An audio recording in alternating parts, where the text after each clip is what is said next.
Hello student, मैं सनी आप सभी का स्वागत करता हूं आपके अपने चैनल इलेक्ट्रिकल रिसर्च एकेडमी के ऑनलाइन पोर्टल पे। यूपीपीसीएल के सारे प्रीवियस ईयर क्वेश्चन हम लोग देख रहे हैं और हर एक शिफ्ट की देख रहे हैं, ठीक है, जो कि सारे ही इम्पोर्टेंट हैं और इस वर्ष भी उन्हीं में से कुछ न कुछ पूछेगा ज़रूर, ठीक है, जो कि वर्ड टू वर्ड या फिर ऑप्शन भी वर्ड टू वर्ड ही होंगे, ठीक है। तो आज का सेशन स्टार्ट करते हैं, उसमें एक और कड़ी जोड़ते हैं जो हमारा रहेगा 75 से आगे का क्वेश्चन, ठीक है। तो चलो देखते हैं पहला क्वेश्चन क्या है कि which of the following does not affect the earth resistivity connected in transmission system. यानी वो ये बोल रहा है कि निम्न में से कौन सा ऐसा है जो अर्थ की रेसिस्टिविटी यानी अर्थ के प्रतिरोध पर या प्रतिरोधकता पे कोई प्रभाव नहीं डालेगा, ठीक है।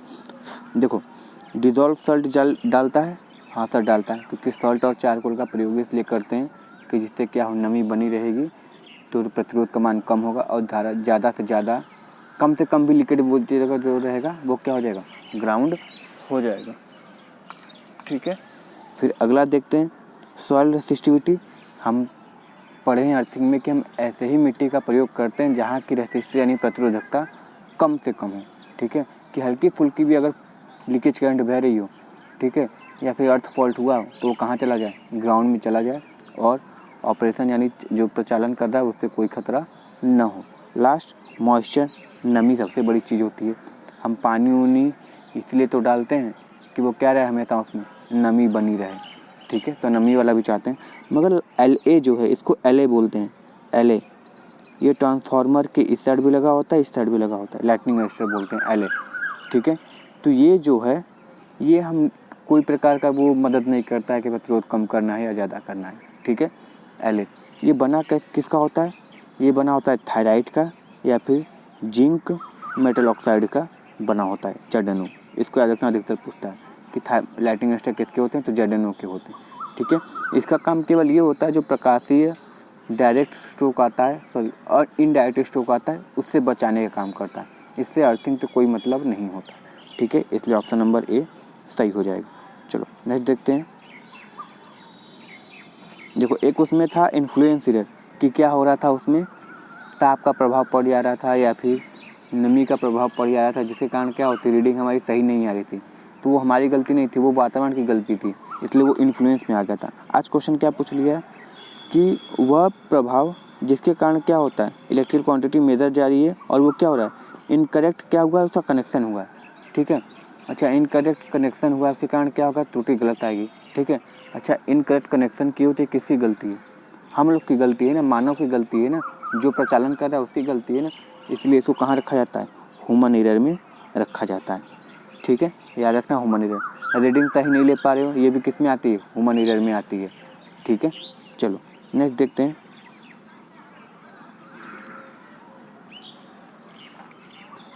इसका फुल फॉर्म पूछता है, हॉट स्टेडिटर का फुल फॉर्म क्या होता है, ठीक है। पूछता है कि H टाइप जो केबल होता है उसमें H क्या है, तो याद रखना है H मतलब क्या होता है, हॉट स्टेडिटर, ठीक है। तो ये किसका होता है, तो H टाइप, तो नाम से ही क्लियर है, H टाइप केबल होता है, ठीक है। चलो नेक्स्ट देखते हैं।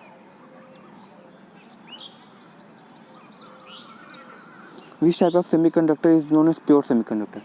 निम्न में से ऐसा कौन सा सेमीकंडक्टर जिसको प्योर सेमीकंडक्टर के नाम से जाना जाता है, तो वो कौन है सर, उसको इंट्रिंसिक बोलते हैं, शुद्ध चालक अर्धचालक बोलते हैं, ठीक है। इसमें क्या होती है, इलेक्ट्रॉन की संख्या होल की संख्या से के बराबर होती है, ठीक है, और ये किसके होता है, Ni², ठीक है, यही होता है, ये बहुत ज़्यादा पूछा जाता है, तो ये सभी के बराबर होता है, ठीक है। इसको इंट्रिंसिक बोलते हैं, इसमें कोई भी डोपिंग नहीं होती है। जब डोपिंग कर देते हैं P टाइप या N टाइप को तो उसको एक्सट्रिंसिक बोलने लगते हैं, ऑप्शन नंबर 1 फिर बोलने लगेंगे, ठीक है। चलो याद रखते हैं और नेक्स्ट देखते हैं।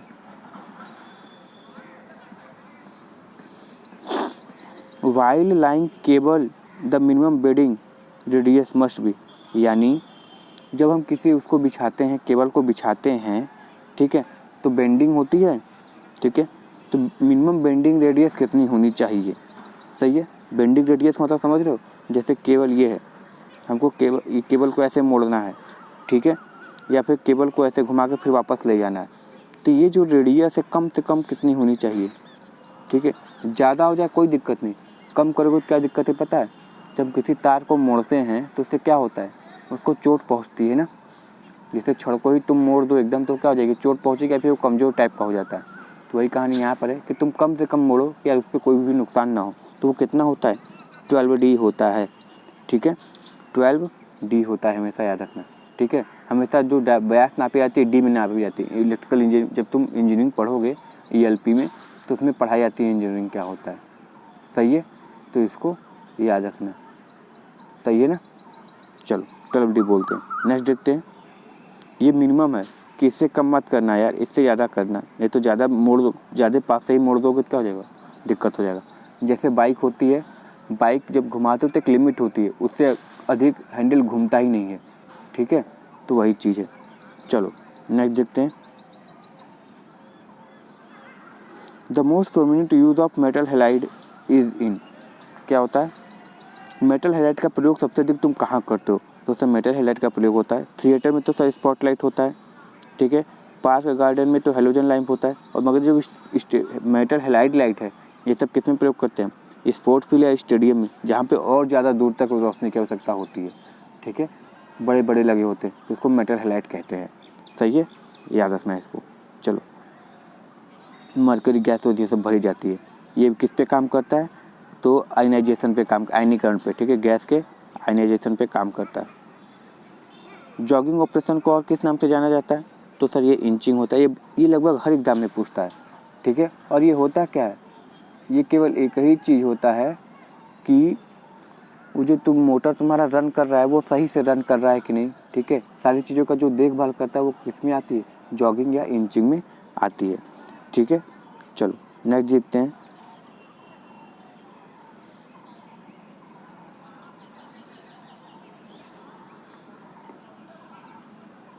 वैल्यू ऑफ क्यू पूछा है। अच्छा बस क्यू पूछा है, मगर ये ऑप्शन से तुमको बताना पड़ेगा, क्योंकि क्यू बराबर तो ये भी होता है, ठीक है, क्यू बराबर तो ये भी होता है, और क्यू बराबर क्या हो सकता है,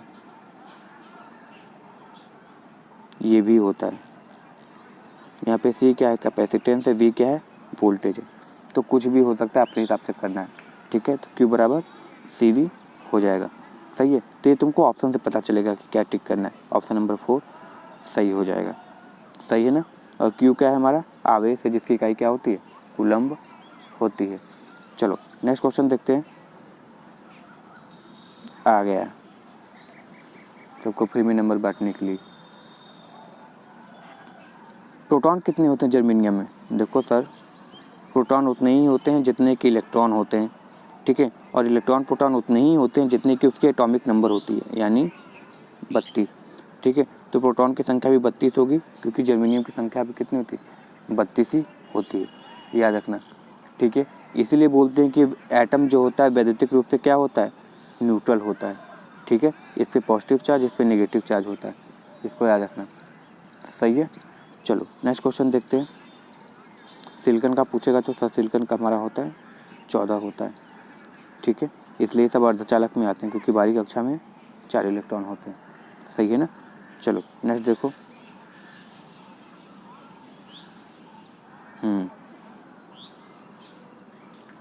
सिंगल फेज मोटर में स्टार्टिंग और रनिंग वाइंडिंग के बीच में कितना कालांतर होता है, ठीक है। देखो जितने भी कालांतर 120 डिग्री तुम पढ़ते हो, 360 डिग्री पढ़ते हो, ये अधिकतर कौन सी होती है, फाई ई, यानी इलेक्ट्रिकल डिग्री की बात होती है, किसकी, इलेक्ट्रिकल डिग्री की बात होती है। अगर 2 फेज की बात करें तो कितनी होती है, 90 डिग्री। 3 फेज की बात करते हैं तो 120 डिग्री। फिर जैसे जैसे फेज बढ़ता जाता है 360 से भाग देते चले जाते हैं, ठीक है, इसको याद रखना।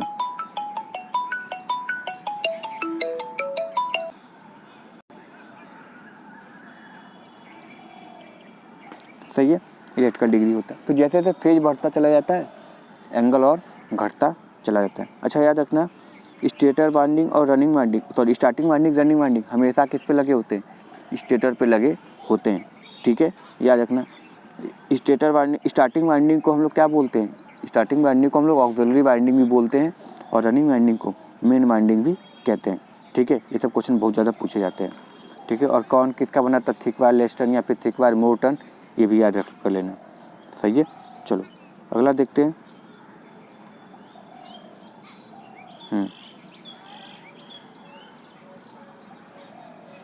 ये क्या दिख रहा है तुमको, जब आर्मेचर लिख दिया और ये स्लॉट कटा हुआ है, तो जब आर्मेचर हो और स्लॉट कटा हुआ तो वो क्या हो जाता है, सर कोर ही हो सकता है। इतनी सिंपल सी कहानी, क्या हो सकता है, कोर हो सकता है। तो ये फ्री का नंबर बांट के जाएगा। ठीक है, ये फ्री का नंबर तुमको बांट के जाएगा, मगर क्या हो रहा है यार, देखो डेली लेक्चर देते हैं मगर उस हिसाब से सब्सक्राइबर नहीं बढ़ रहे हैं। ठीक है, और लाइक वाइक नहीं आ रहा है। ठीक है बाबू, तो किया करो जिससे क्या हो, चैनल ग्रो हो, लाइक कर दिया करो। सब आते हो पहली बार, क्योंकि लगभग 79% जो हैं वो अनसब्सक्राइब लोग ही देखते हैं, यानी देखते हैं, देख के निकल जाते हैं। ठीक है, तो ऐसा मत कर दिया करो, बस लाइक दबाना है, कुछ नहीं, कोई दिक्कत नहीं, कोई चार्ज नहीं लगता है। ठीक है, तो सब्सक्राइब कर दिया करो। ठीक है ना। चलो नेक्स्ट देखते हैं।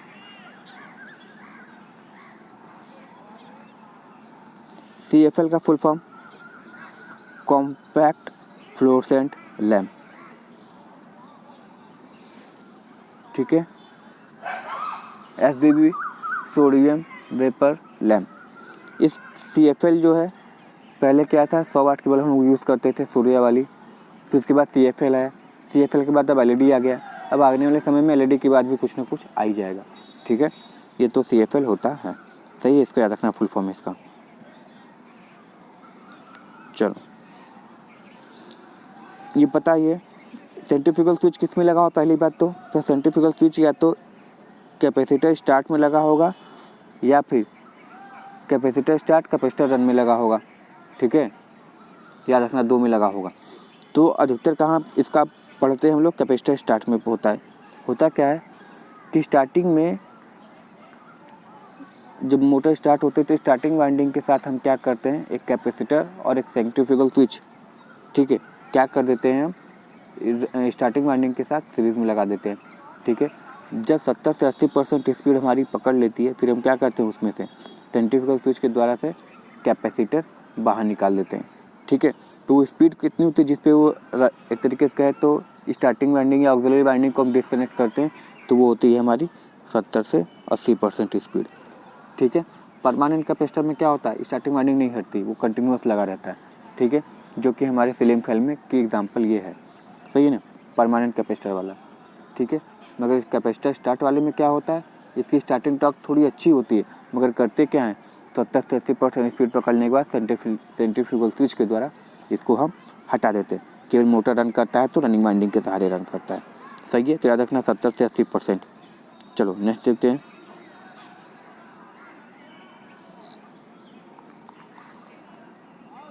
चलो LED का सिंबल सबको याद है, ये LED हो जाएगा। जेनोडाइट का सिंबल सबको याद है, जेनोडाइट हो जाएगा। शॉर्टकी का सबको याद है, तो ये किसका है, तो ऐसा कुछ हम दिख नहीं रहा है, तो एक ही ऑप्शन बढ़ गया ना, कांस्टेंट करंट डिवाइस। ठीक है, और हम याद ऐसे किए थे, करंट मतलब आई, तो यहाँ पे आई बना हुआ है। ठीक है, तो कांस्टेंट करंट डिवाइस डायोड। ठीक है, और डायोड का सिंबल तो जानते ही, ट्रायंगल बना होना चाहिए, तो इसको हम ऐसे याद किए थे, आप तो कभी भूले नहीं। चलो नेक्स्ट देखते हैं, और सभी एग्जाम्पल इंपॉर्टेंट है जी, सभी क्वेश्चन। चलो नेक्स्ट देखते हैं।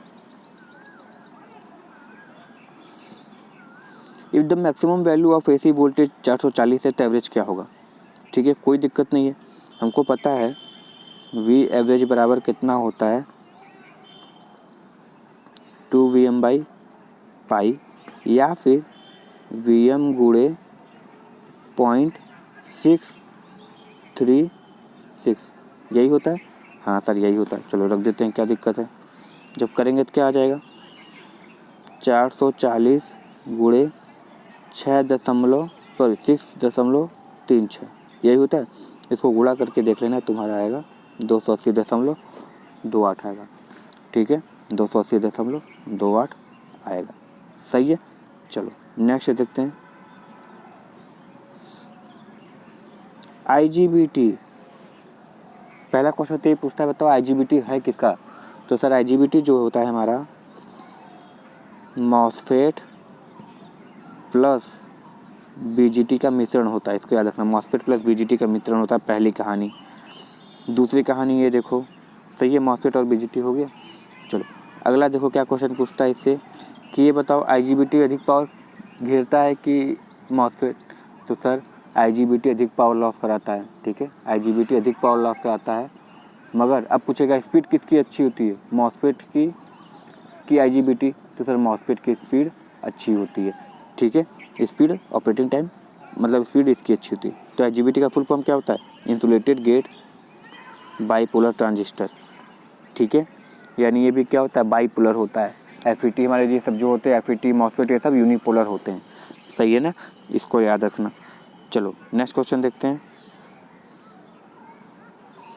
ये तो क्वेश्चन पूछने वाला था ना, वही बोल रहे फ्री का नंबर बांट के जा रहा है। चलो देखो कैसा फ्री का बांट रहा है कि which law state that in any DC close circuit, मतलब इनमें से कौन सा ये नियम कहता है कि किसी डीसी बंद परिपथ में जो धारा होती है वह वोल्टेज के समानुपाती होती है और रेसिस्टेंस के व्युत्क्रमानुपाती होती है, ठीक है, यही पूछा है, देख लो। धारा है समानुपाती किसके, भी से है, और किसके व्युत्क्रमानुपाती होता है, आर के, आई बराबर भी बाई आर ही होता है ना। तो देख लो व्युत्क्रमानुपाती और समानुपाती, तो कौन कहता था हमारा, ओम्स लॉ कहते थे, ठीक है, ओम्स लॉ कहते थे, सही है ना। चलो नेक्स्ट देखते हैं, यूपीएस का फुल फॉर्म। यूपीएस मतलब वही बैटरी जो तुम्हारे कंप्यूटर में लगी होती है, जब लाइट कटता है तो 5 से 10 मिनट तक चलाता रहता है, मगर हमेशा कंप्यूटर से बीप बीप की आवाज़ आती है, जैसा कि इन्वर्टर से आता रहता है, ठीक है। तो याद रखना वो होता क्या है हमारा, अनइंटरप्टेड पावर सप्लाई। अनइंटरप्टेड मतलब बिना रुकावट के पावर सप्लाई, यही तो कंप्यूटर में होता है। क्यों होता है 5 से 10 मिनट कंप्यूटर में रहता है कि वो जो रैम वाली कहानी होती है कि रैम में जैसे ही बिजली की आपूर्ति नहीं होगी तो रैम की सारी मेमोरी उड़ जाएगी, क्योंकि वो वोलाटाइल होता है। उसी लिए क्या करते हैं, इसका प्रयोग करते हैं कि जो काम करना है 10 मिनट में निपटा लो, लाइट चली गई है, ठीक है, ये कहानी। इसलिए यूपीएस यानी अनइंटरप्टेड पावर सप्लाई का प्रयोग किया जाता है। चलो नेक्स्ट देखते हैं, आई का मान पूछा है, कोई दिक्कत नहीं है, आई का मान पूछा है। चलो करते क्या है, इस 100 और 200 को पहले रखते हैं, कितना हो जाएगा,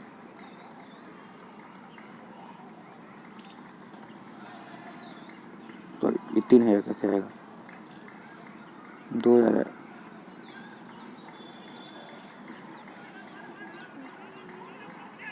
यही है, बटे कितना हो जाएगा 300 पैरेलल में, क्योंकि इसको उड़ा दिए तो 200 बटे 3 आ गया। इसको जोड़ो, जब आएगा पूरा सीरीज में आ जाएगा, कोई दिक्कत नहीं है। 200 बटा 3 है, प्लस ये 500 कर देना, तो 200 बटा 3 प्लस ये 400 प्लस 100, क्योंकि सीरीज में है ना, ये 500 हो गया। इसको करोगे तो कितना हो जाएगा, 5 3 15 ही नहीं, 1700 बटा 3 आ जाएगा, यही आएगा। तो हम लिख देते हैं क्या, 1700 बटा 3। ये सॉल्व किया कितना है, 1700 बटा 3। अब हमको क्या निकालना है, आई निकालना है। तो आई बराबर होता क्या है, भी बाई आर। तो भी का मान कितना है, 6 है, और ये टोटल आर तो वैल्यू निकालने ही थे। अब इसको भाग दो, जब इसको तुम भाग दोगे तो 3 कहाँ चला जाएगा, ऊपर आ जाएगा, यानी ये जो है ये हटकर कहाँ चला जाएगा, ये वाला हट के हमारा ऊपर चला आएगा, 3 ऊपर लग जाएगा गुड़े में, ये हो गया, यानी 18 बटे 1700 है। कुछ होगा आंसर, देखते हैं, 1800 बटे 1700 देखो आ गया, यही है, तो 1800 बटे 1700 हो जाएगा, सही है। चलो ऑप्शन नंबर सी हमारा सही हो जाएगा, इस तरीके से करना है, ठीक है, न्यूमेरिकल स्ट्रॉन्ग कर लो। चलो क्वेश्चन क्या है, the maximum leakage current acceptable by the installation of BIS system, यानी ब्यूरो ऑफ इंडियन स्टैंडर्ड के अनुसार जो मैक्सिमम लीकेज करंट है वो कितना होता है। तो 1/5000, इसको मिली एम्पेयर में लिखते हैं, ठीक है, मिली एम्पेयर किसका, फुल लोड करंट का, ठीक है, यानी फुल लोड करंट का 1/5000वां हिस्सा होता है। मगर याद रखना पूर्ण रूप से क्वेश्चन नहीं दिया होता है, ये किस में होता है, AC में होता है, जब AC धारा बह रही होती है तब। DC में भी लीकेज करंट बहती है, तो उसका मान कितना होता है, तो सर उसका मान होता है 1/5000 2000 किसका, फुल लोड करंट का। ठीक है, हालांकि ऐसा कुछ दिया नहीं है तो हम इसको यही मान के चलते हैं क्योंकि सदियों से ही चलता है। ठीक है, तो 1/5000 हो जाएगा मिली एम्पियर, यह फुल लोड करंट का। सही है, चलो नेक्स्ट देखते हैं। देखो वही क्वेश्चन आ गया, 3 फेज में कितने होते हैं, डिफरेंस बिटवीन वाइंडिंग कॉइल के बीच में कितने डिग्री का कालांतर होता है। तो याद रखना 120 डिग्री तो होता है, मगर ये हमेशा वैद्युतिक होता है, यानी 360/3 फेज कर लो 120 डिग्री। ठीक है, चलो नेक्स्ट देखते हैं। आ गया, what is the slot distance in degree if an motor कितना है, 24 स्लॉट हैं और 4 पोल हैं, यही है 24 स्लॉट और 4 पोल हैं, कितना होगा बताओ।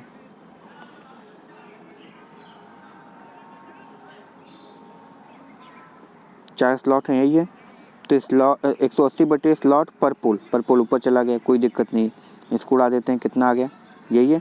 याद रखना 180/3 स्लॉट होता है पर पोल यानी ऊपर चला गया। ठीक है, 6 हो गया, 6 को भिड़ा इससे, कितना हो गया, 30 डिग्री हमारा आ गया। सही है ना, इसको याद रखना 30 डिग्री। चलो नेक्स्ट देखते हैं।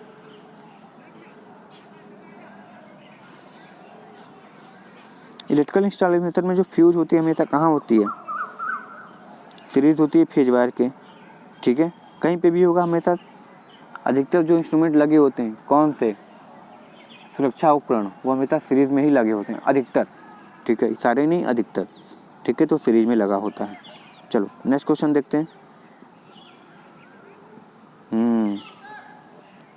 इंटरपोल वाइंडिंग कहाँ लगी होती है, सर लगी तो होती है स्टेटर के पोल फेस पे।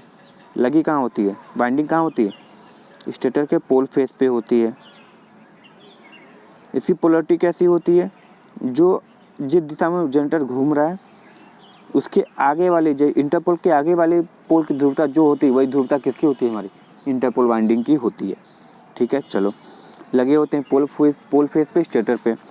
ये कैसे जुड़े होते हैं, तो सर सीरीज के साथ आर्मेचर में जुड़े होते हैं। कंपनसेटिंग वाइंडिंग भी हो तो भी वो आर्मेचर में होता है, डैम्पर वाइंडिंग हो तो भी वो आर्मेचर में होता है। ठीक है, श्रेणी में, सारे ये श्रेणी में होते हैं। सही है, चलो तो ये फ्री का नंबर था जो मिल गया तुमको। चलो अगला देखते हैं, निकल आयरन, जिसको एडिशन सेल भी बोलते हैं, जिसका अन्य नाम एडिशन सेल भी है, याद रखना। इसमें मिलाते क्या है, KOH और एक थोड़ा सा Hg भी होता है। ठीक है, HgO भी होता है। ठीक है, तो कितना होता है, 21% कितना होता है, पोटेशियम हाइड्रोक्साइड। सही है, जिसको याद देखना है, इसका सही आंसर क्या हो जाएगा, A। सही है बाबू, देखो सारे प्रीवियस ईयर क्वेश्चन करा रहे हैं और देखते तो ये पता है, मगर जो दिखा रहा है डाटा एनालिसिस डाटा दिखा रहा है, ठीक है, यूट्यूब पे, कि लगभग 80%, 79% दिखा रहा है, 79 दशमलव समथिंग जो होते हैं वो हम सब्सक्राइबर ही देखते हैं मगर सब्सक्राइब नहीं करते हैं। ठीक है, तो देखते हो सही है, मगर बाबू सब्सक्राइब कर लिया करो। ठीक है, सब्सक्राइब करने का कोई भी चार्ज नहीं लगता है। ठीक है, और फ़ायदा भी होता है। सही है ना, तो सब्सक्राइब कर लिया करो, चैनल पे पहली बार हो और सेशन पसंद आया तो लाइक शेयर जरूर कर दिया करो। चलो मिलते हैं नेक्स्ट वीडियो में। Thank you very much and all the very best. Vande Mataram.